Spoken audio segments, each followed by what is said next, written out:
عاتت ونشبتها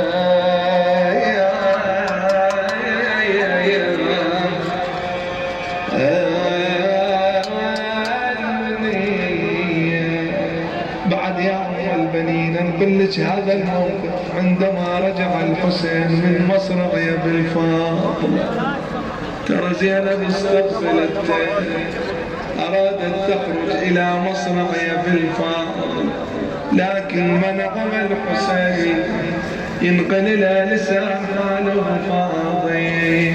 قال لنا يا زينب لا تروحين، شنت يمه وهالسماء تلحنين.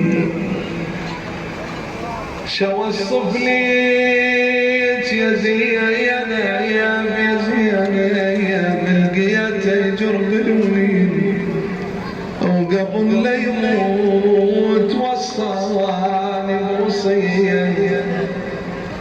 خويا قال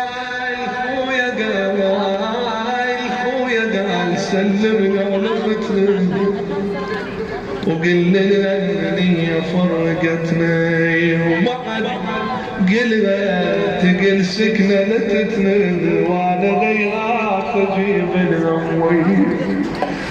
عندما خرجت زينب يا أم البنين أنا أتأسف يا صاحب الزمان، شلون